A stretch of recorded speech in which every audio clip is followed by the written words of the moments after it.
Hello friends, स्वागत है आप सभी का हमारे चैनल नॉलेज हब में।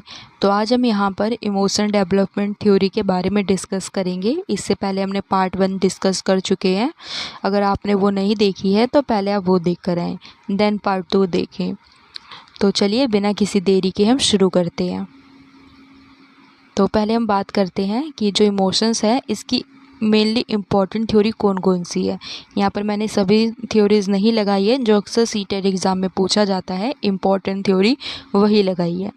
तो पहली है James Lange theory of emotions, कि जो ये थ्योरी है ये विलियम जेम्स और कार्ल लैंग ने दी थी। तो according to James and Lange, emotions is the result of physiological changes, कि जो जैम लैंग है इनके अनुसार जो भी बॉडी में चेंजेस होते हैं वो सब एक उसके बाद एक इमोशंस उत्पन्न होता है। यानी कि इनके अनुसार जो हमारे बॉडी में पहले परिवर्तन होता है, बॉडी में परिवर्तन के बाद इमोशंस आते हैं। जैसे आपने कोई स्टिमुलस देखा, उसको देखकर आपके अंदर कोई परिवर्तन आया, फिज़िकल चेंज हुआ, फिर उसके बाद आपके अंदर इमोशंस आया।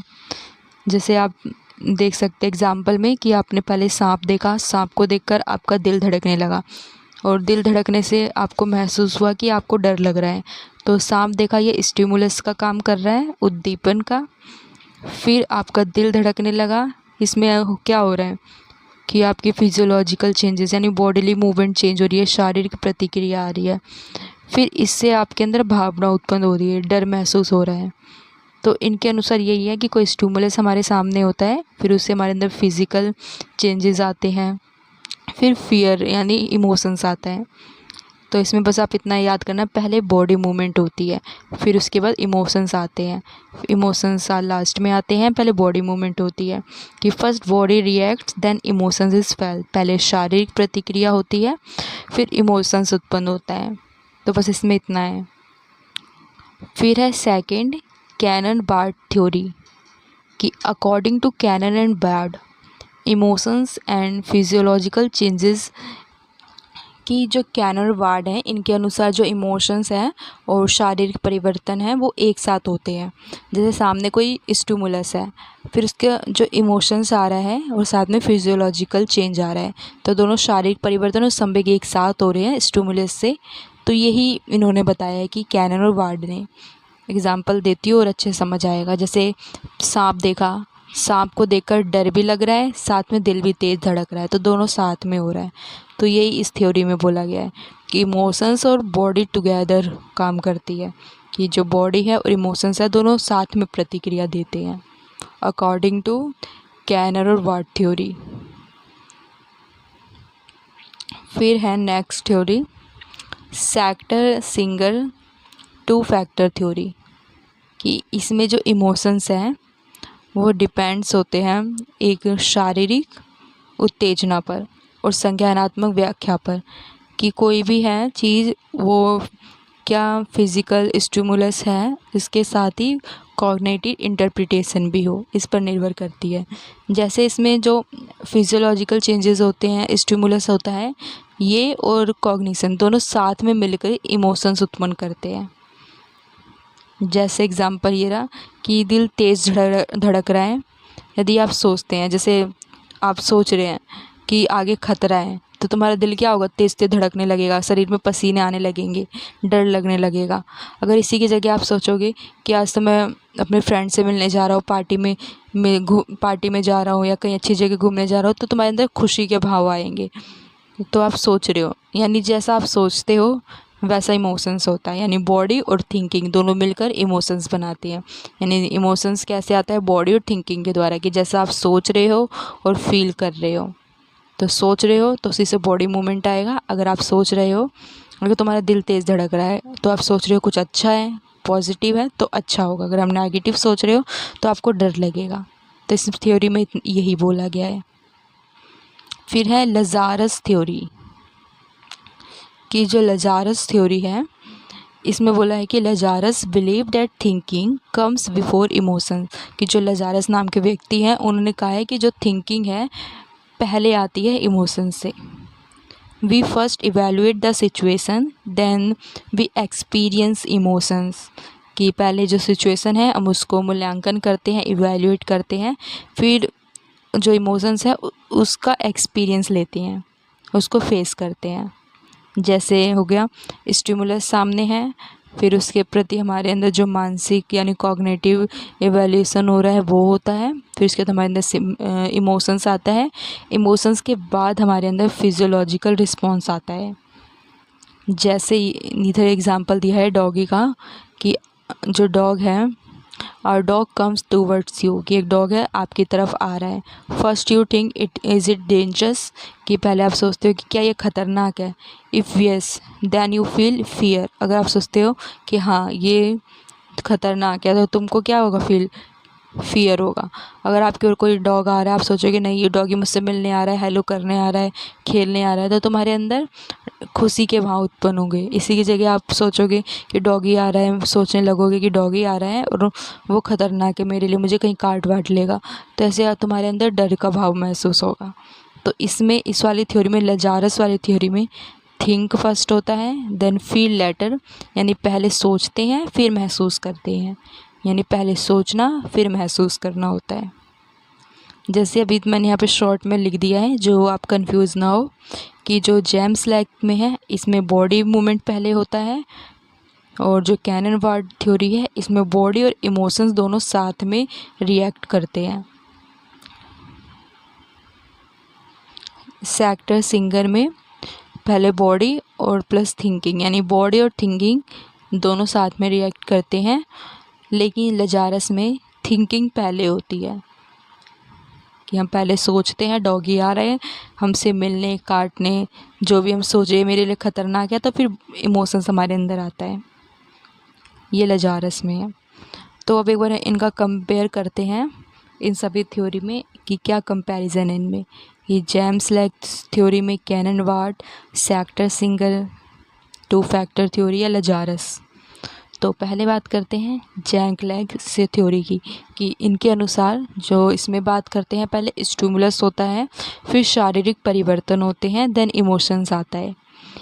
जैसे पहले शरीर में परिवर्तन होता है, फिर संवेग आता है, कि सांप हमने देखा तो दिल सांप को देखकर तेज तेज धड़कने लगता है, तेज तेज धड़क रहा है तो इससे महसूस हो रहा है कि हमें डर लग रहा है, अकॉर्डिंग टू जेम्स लैक थ्योरी। फिर बात करते हैं कैनन वार्ड थ्योरी के अनुसार, कि जो स्टिमुलस इमोशंस हैं वो पहले आ रहा है, यानी स्टिमुलस है उसको देखकर इमोशन और फिजियोलॉजिकल चेंजेस साथ में हो रहे हैं एक साथ। तो संवेग और शारीरिक परिवर्तन एक साथ होते हैं। सांप देखा, सांप देखकर डर भी लगा, साथ में दिल भी तेज़ धड़क, तो दोनों धड़क रहा है, तो दोनों एक साथ हो रहे हैं। तो ये किसके हिसाब से है, कैनन और वार्ड थ्योरी के अनुसार। दोनों साथ में धड़क रहा है तो ये कैनन वार्ड। अगर अलग अलग की बात कर रहे हैं जहाँ साथ वर्ड नहीं है तो वो जेम्स लैक थ्योरी पर टिक लगाना। फिर है शेक्टर सिंगर द्विकारक सिद्धांत, टू फैक्टर थ्योरी। इसमें ये है कि पहले शारीरिक उत्तेजना होती है, फिर इसके साथ ही कॉग्निशन होता है, देन इमोशंस आता है। कि जो इमोशंस है वो शारीरिक उत्तेजना और कॉग्निशन दोनों पर निर्भर करता है।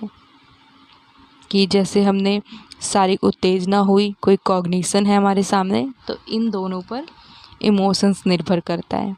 जैसे जो हमारा दिल है तेज़ धड़क रहा है, यदि आप सोचते हैं कि खतरा है तो हमें डर लगेगा। अगर आप सोचते हैं कि कुछ प्रतियोगिता मैंने जीत लिया तो मेरे अंदर इमोशंस खुशी के, उत्साह का महसूस होगा। कि आप जैसा सोचोगे वैसा पाओगे।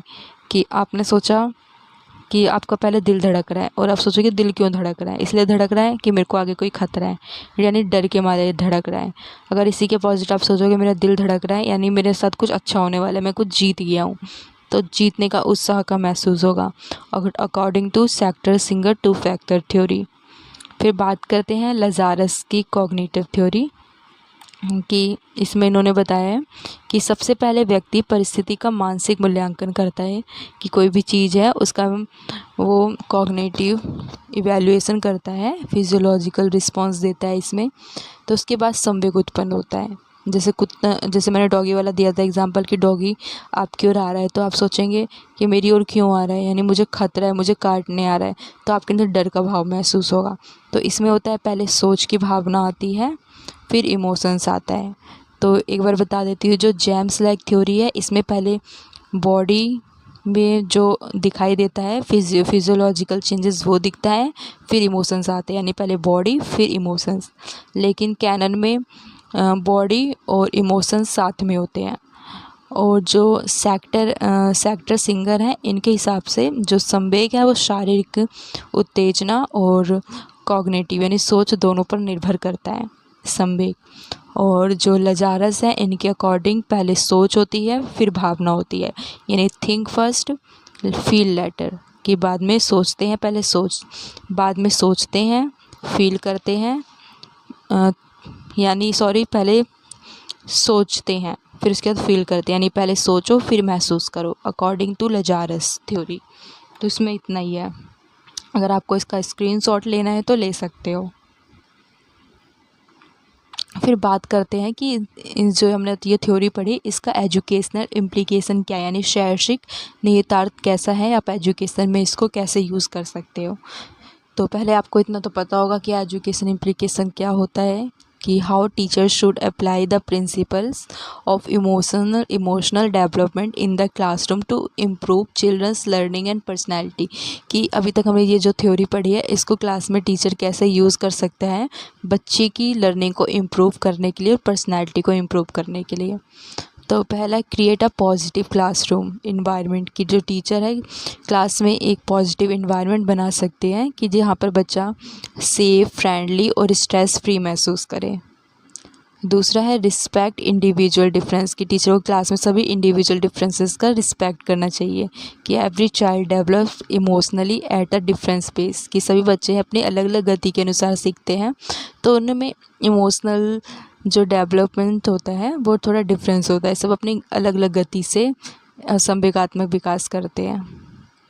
फिर थर्ड है एनकरेज इमोशनल एक्सप्रेशन, की जो भी बच्चे हैं उन बच्चों को अपने इमोशंस को एक्सप्रेस करने के लिए प्रोत्साहित करना चाहिए, एनकरेज करना चाहिए, कि allow children to express their emotion freely and appropriately, कि बच्चों को अपनी भावनाओं को उचित तरीके से व्यक्त करने की अपॉर्चुनिटी दें, एनकरेज करें। फिर है क्लास में जो भी अवॉइड है पनिशमेंट है, कि जो भी कठोर दंड दिया जाता है, पनिशमेंट दी जाती है, उससे बचें, यानी क्लास में पनिशमेंट ना दे, कि डर हो, और दंड की बजाय क्लास में बच्चों को काउंसलिंग करवाएं, समझाएं। फिर है यूज़ पॉजिटिव रिफोर्समेंट, कि क्लास में अच्छे रिफोर्समेंट यूज करें, कि अगर बच्चा कोई अच्छा काम कर रहा है तो उसे थम अप करे, या फिर स्टार दें, चॉकलेट दें, गुड बना कर दें, अप्रिशिएट करें। तो ऐसे में बच्चों को आप अप्रिशिएट करोगे, उनको ऐसे स्टिमुलस का यूज़ करोगे, पॉजिटिव रिफोर्समेंट दोगे, तो बच्चे में पॉजिटिविटी आएगी, बच्चा खुश रहेगा।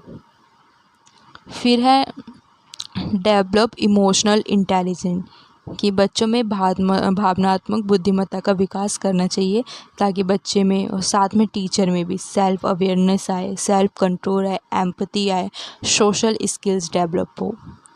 फिर है build healthy teacher student relationship, कि जो स्टूडेंट है और टीचर है उनके बीच में एक हेल्दी रिलेशनशिप बने, कि दोनों में अच्छे से भावनात्मक रूप से दोनों सुरक्षित महसूस करें, एक दूसरे से अपने प्रॉब्लम शेयर कर सकें।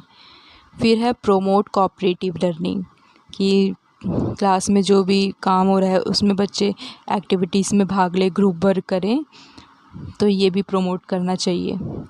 9th है टीच सेल्फ कंट्रोल, कि खुद पर कैसे कंट्रोल करें, आत्मनियंत्रण बच्चों को सिखाएं, कि help children manage anger, fear and frustration, कि क्लास में बच्चा कैसे, क्लास में ही नहीं अपनी लाइफ में बच्चा कैसे गुस्से को, डर को और निराशा को कैसे नियंत्रित कर सकता है, जो भी इसको फ्रस्ट्रेशन हो रही है उसको कैसे नियंत्रित कर सकता है, कंट्रोल कैसे कर सकता है।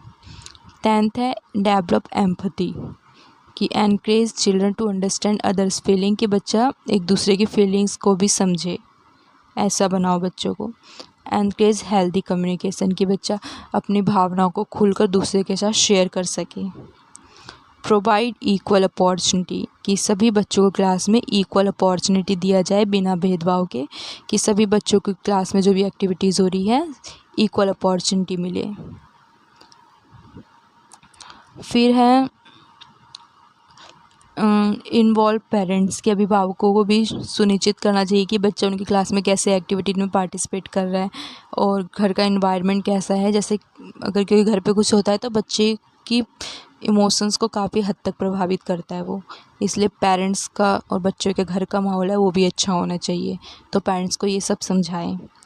फिर है ऑर्गेनाइज को करिकुलर एक्टिविटीज़ की क्लास में स्कूल में sports, music, drama, arts, story telling ये सब जैसी गतिविधियों का उपयोग कर सकते हैं जिसमें बच्चा और फ्रीली पार्टिसिपेट कर सकता है।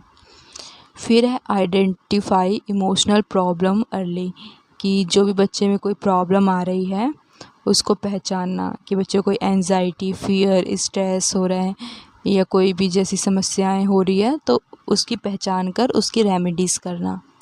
फिर है मोटिवेट चिल्ड्रन, कि बच्चों को मोटिवेट करना कि बच्चों को असफलता की, जैसे बच्चे को डर रहता है कि हम अनसक्सेसफुल हो जाएंगे, तो ऐसा कुछ भी ना हो माहौल, तो बच्चों को किसी भी एक्टिविटीज़ में भाग लेने के लिए प्रोत्साहित करना कि वो बिना डर के, बिना हार के पार्टिसिपेट करें।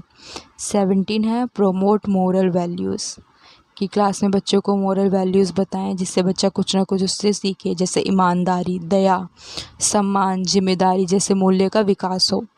फिर है 18 मेक लर्निंग इंजॉयबल, कि जो लर्निंग है आनंददायक बने, जिससे बच्चा प्ले वे मेथड हो गया, स्टोरीज़ हो गया, इंटरेक्टिव एक्टिविटीज़ हो गया, इनका उपयोग कर सकते हैं हम।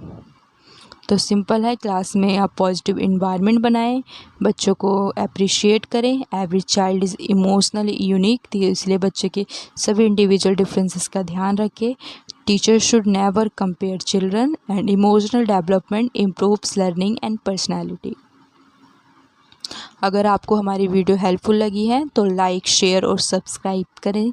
मिलते हैं नेक्स्ट वीडियो में, तब तक के लिए हैप्पी लर्निंग।